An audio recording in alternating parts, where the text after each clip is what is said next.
Ako na. Tanan ba kumano Katoliko? Nagsukat o sukaranan sa kamaturan? Yes or no? Sa dili pa, kung wala mo maka-subscribe sa akong channel, palihog na po og subscribe sa akong channel na may subscribe button sa ubos. Malihog na po ko og tuplok sa subscribe button para updated po mo sa ako ang mga tubag, mga komentaryo may tungod sa pangutana sa nagkaraiyang mga sikta labi na sa mga SDA nagkaroon kanunay nag-atake sa simbahang Katoliko. O sa wala pa po maka-like o share sa ako ang channel, palihog na po og pindot sa like o share sa ako ang button mga sa ubos. So salamat. Apan sa dili pa mag-igsuna, mag-intro sa ta mga kaigsuna.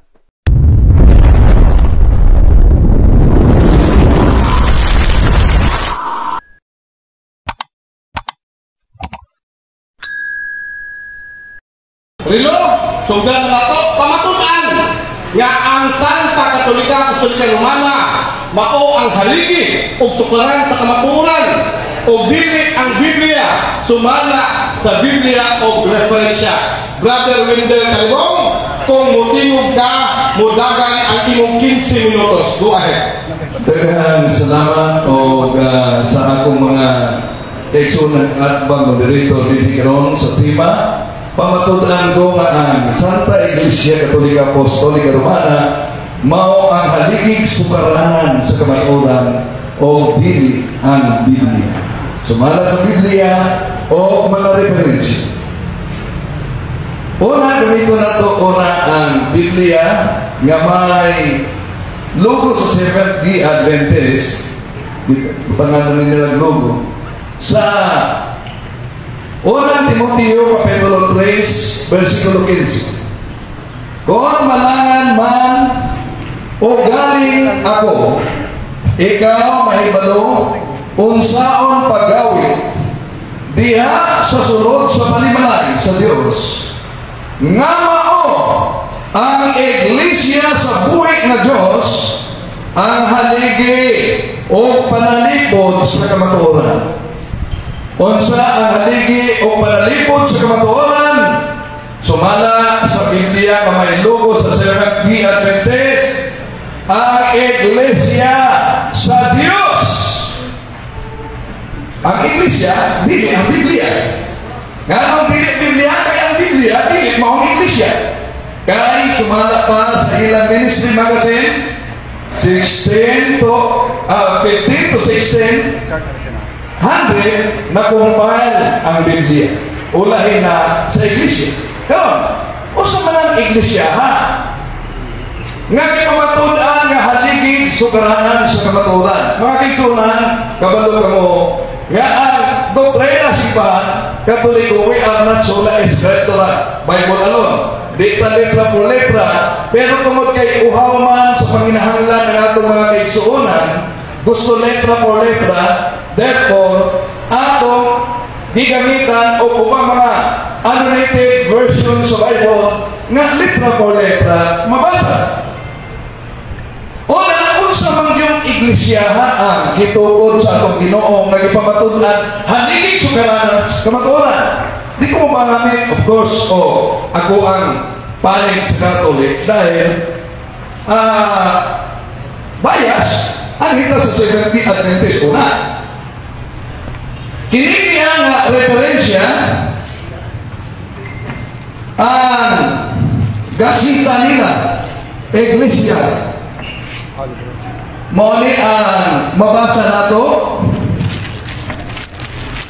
sa Roma. Ito. Ang gingon, aron ang tanang mga tao masinati sa relihiyon ni Kristo o maluwas tungod sa pagtuo kaniya. Iya gitubod ang iyang katolikong iglesia o gisugo kini sa pagdala sa Kristyanismo ngadto sa tanang katawhan. Unsa di ay ang iglesia gitugod sumala sa ilang referensya Iglesia Katolika Iglesia Katolika Apostolika Romana. Ang ita sa ilang magasin gihapon. Sa ilang ministry magazine, pahina 26, ini ministry magazine. Okay. Nag-iyon, pahina 29, The Apostolic Christian Universal Church established by Christ and His apostles continued to the time of Constantine about 321 Anno Domini. Okay. Ganon. Kining mabasa sa ilang libro. Ang iglesia ba ang haligid sukaranan sa kamatuoran? Seventh-day Adventists believe. Nag-ingon sa pahina 140, the church as the pillar and foundation of the truth. Unsa diay ang pillar and foundation of the truth, bisan sa ilang libro, simbahan. Wala nag-ingon church and the Bible. Karon, unsa man simbahana kanang giingon nga pillar and foundation. Kini-dili ka pwede ko bayahan, pwede may examine nila na mga ipanggamit na mo kay ignon na po pag-tampered. Dahil ka pwede ko, pwede nila makita na na sa bahan. Okay. Sa unang Timoteo, Kapitulo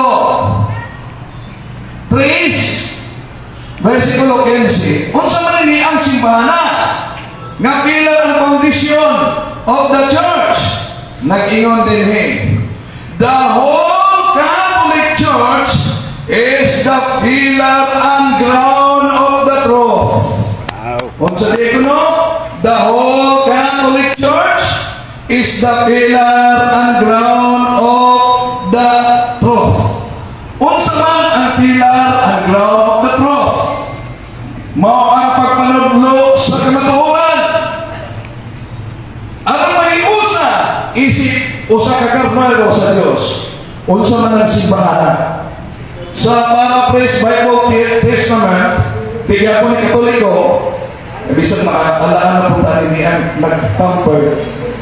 Naatin ni mabasa sa 10:16 ang one holy Catholic o niya usap sa isa pa ka Baptist Bible na mabasa gyapon one holy Catholic sa John chapter 10 verse 16. So although dili letra por letra ang doktrina nato, apang gigamit nato ang mga referensya nga dili Katoliko o nga ang pillar and foundation of the church of the truth is the church. And the church founded by Jesus Christ is the Catholic Church. And the Catholic Church headed by the Pope o sa uban nga annotated Bible and paraphrase the one holy Catholic Apostolic Church, the true church founded by Christ. O gikumpirma ng naa. Busa ni ining kahaponon mga kaigsunan bisan sa libro diay nila o sa ilang magasin. Inyo nakita na giangkon na ang Catholic Apostolic Church, Ancient Church, which matod pa sa isa ka magasin became the Roman Catholic. The church is the pillar and foundation of the truth. Wala ingon nga the church and the Bible is the pillar and foundation of the truth. Busa idawat nato ang sugyot sa atong pinangga nga mao ang topic sa atong friendly discussion karon. Aron ma-aware ang tanan. Dili man kita mga Katoliko ang kapublish ni ini. Dili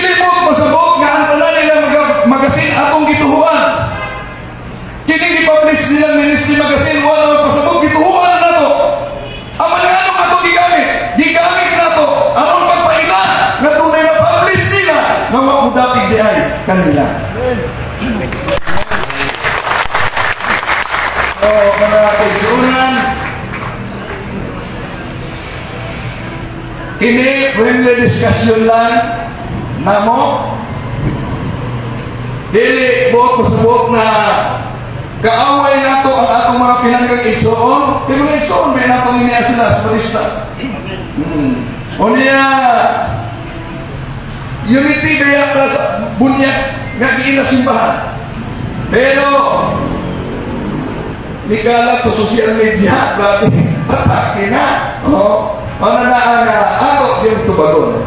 Kaya ang baka kung balik-balikon sa pagpamatuod, manino kinindaw tinood, alam nga at tumwagid masayo. Karon, kung naibalo na kamo, nga bisan sa ilang magasinong libro, the pillar and foundation of the thought is the church, and the Catholic Church is the church founded by Jesus Christ, then asa inyong pilion?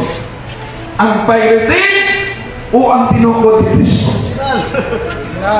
Is na pagbaytay. Mga kaigsonan, muna ang nindot nga tapiko namo karon. Nakong napadayag din sa publiko gamit ang mga referensya. Nga bisan pa wala nato tuwi ang uban pa nila mga referensya ng Ministry Magazine. Aman atong giyadya katubangan kaninyo aron pagpaila nga ang ilang Ministry Magazine doon na di ay publish nga ang referensya na himong diferensya sa ilang panudlo. Nga naman, imagine giangkon baya nga ang Catholic Church founded by Jesus Christ. Unya the Catholic Church sumala sa ilang isa ka libro gipangaluhan sa Santo Papa. And so therefore, the Catholic Church nga gipanguluhan sa Santo Papa wala lain kundi ang one Holy Catholic Apostolic Church nga gitugod ni Kristo o kini maong simbahan nga gitugod ni Kristo wala lain nga gitumbo nga pillar and foundation of the truth sumala sa ilang libro. Balikon ko pagbasa. Opisyal na nila ni. Daghang salamat. Plano, Julito Daig, mudagan yung oras kung mutiyog ka. Agkol talbo. Una na pupunta. Sa tanang diferensya na imong gigamit. Nag-mention din ha, dilitok ba niya nga dili ang Biblia mo isparanan sa kamaturan? Yes or no? Diyan to ba? Diyan to ba? Gilitok ba sa referensya? Huwag ka ba sa letra por letra sa referensya? Pero tinaw nga nag-ingon nga ang simbahan ang pillar ang foundation of the afro. Dili Biblia. Then, yan ko ni mo walay babasa ng letra por letra. Ang atong kinalisan din disan ang ugat ng kamaturan. O yun ka ba? Nga nanugat ang kamaturan sa pulong sino? Yes or no? Niyaan to ba? Dili ko mo yun. Nga naman, sa inyong Ministry Magazine, 15 to 1600 na nakumpay ang Biblia. Kung ang kamaturan nagsugot sa 15 and 16 na ang Iglesia tinuod, nag-ingon ninyo, Katoliko ang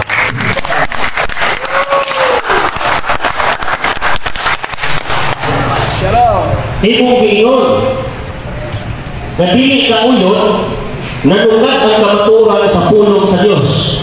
Sunod na kong pangutana. Kay iklima nimo nga ang naman ng Katoliko mo sumbaran sa kamaturan. Ang pangutana. Ang pangutana. Tanan ba naman ng Katoliko nagsugat o sumbaran sa kamaturan?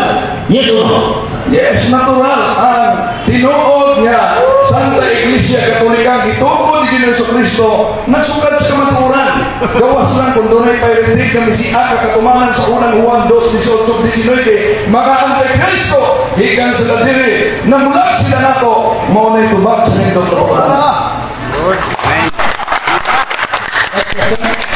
na ako'y Romano Katoliko nakitaan kay ko magkatanan Romano Katoliko mao o sukaranan sa kamaturan na ako'y Romano Katoliko nakitaan nga kriminal, kawatan, sumaranan, putos paturan. Moderator's time, moderator's time, moderator's time, moderator's time. Moderator's time. Audience, namoy ninyo ano. Ayaw, audience, paliyok tayo. Di ka pwede yung ano, Jake. Next question. Okay.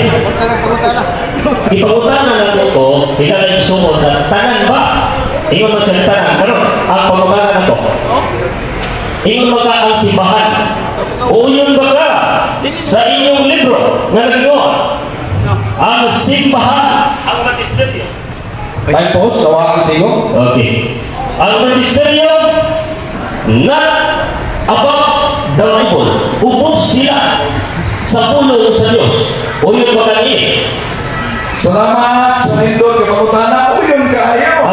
Sana wa human. Minusa. Uyon kaayo. Kay ko na natong Ginoo. Diya sa Nuan 21:15. Feed my sheep. Jeremiah chapter 3 verse 15. I will give you a vision with all my heart, and I will feed you with knowledge and doctrine. Mga leader sa simbahan ang matudlo. Yan ko ni mo kita sa ako pagutana dili ka uyon nga ang sumaranan sa kawaturan mao ang pulong sa Diyos. Karon imo pugyan ko nga sulugoon o ubos dahil sila sa pulong sa Diyos. Ang pagutana asa may sakto meaning duha. Sulugoon sila sa Diyos, sulugoon sila, ubos sila sa pulong sa Diyos. Or labaw. Tayo Ayan to mga Juan Kapitulo 10 versikulo 16 mamimo silang usa ubuso sa kamabalantay o kana sumala sa Apostolic Bible Catholic one Holy Catholic busa duna din may usa ka magbalantay ubuso sa kamagbalantay aron dili mahimong santa iya doktrina ato ba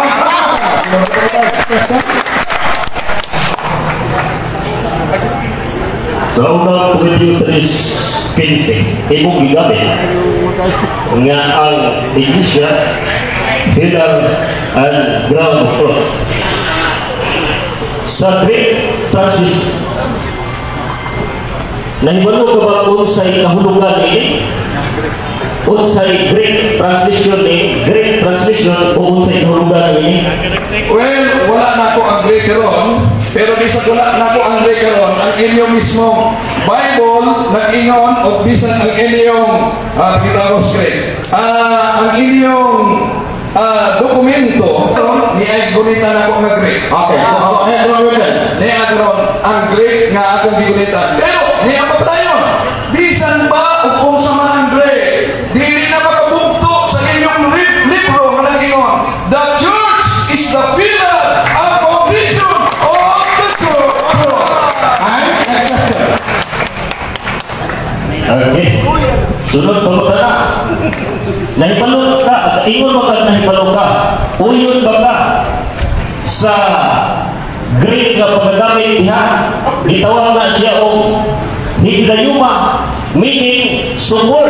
Dili siya sukaranan, kundi support lang siya. Uyon ka aning pagkakubala o supa. Dili ko mo yun sa inyong hulbat. Nga naman, kaya kung dili na mo, support lang, di foundation, di sa'yo ang inyong libro.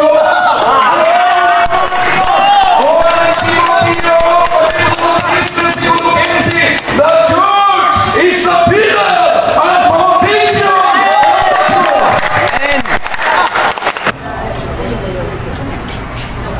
Ang imong kamaturan ng imong simbahan, magkapanong ba ba yung Biblia? Okay. Dili ba makabarog ang simbahan kung wala'y Biblia? Well, ang simbahan, produkto niya ang Biblia. Ug matod pa sa inyong libro, the foundation and pillar is the church. Dili Bible. Kaya ang Bible, produkto sa iglesia. Dili ang iglesia, produkto sa Biblia. Okay.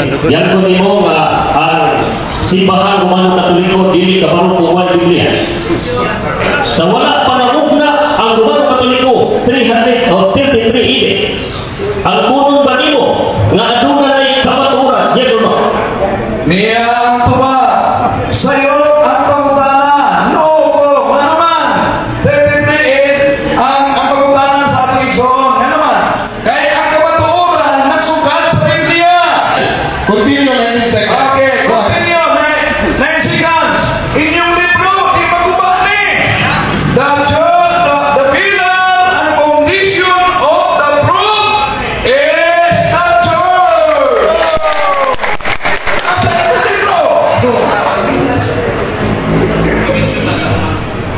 magod ka. Ang atong inibatihan, sukaran, kung pasuwag dihan ng sugod. Ang akong pangutana, kung suwa pa na tungkol ang Romano Katoliko, na ano ba yung maturan, yung kang sayo, yung kang no? O yun ba ka, nga nasindihan ka akong mapamaturan, nga ang kamaturan na anak suwa pa na tungkol yung simbahan. Okay. Niya ang tubag sa pangutana, uyon ba ko, kung iya mapamatudan, nga naana ang kamatuoran, kung wala ba ang simbahan, di ko mauyon. Nga naman, libro ninyo mismo mag-iyon. The church is a pillar and condition of the truth. Unsa ang tinuod ng simbahan, inyong libro mag-iyon.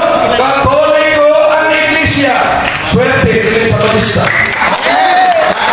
Salamat, Brother Wendell Talibong sa mga mainitong tumag. Gikan sa mainitong pangutana, patuligsoon nga si Brad Tunay.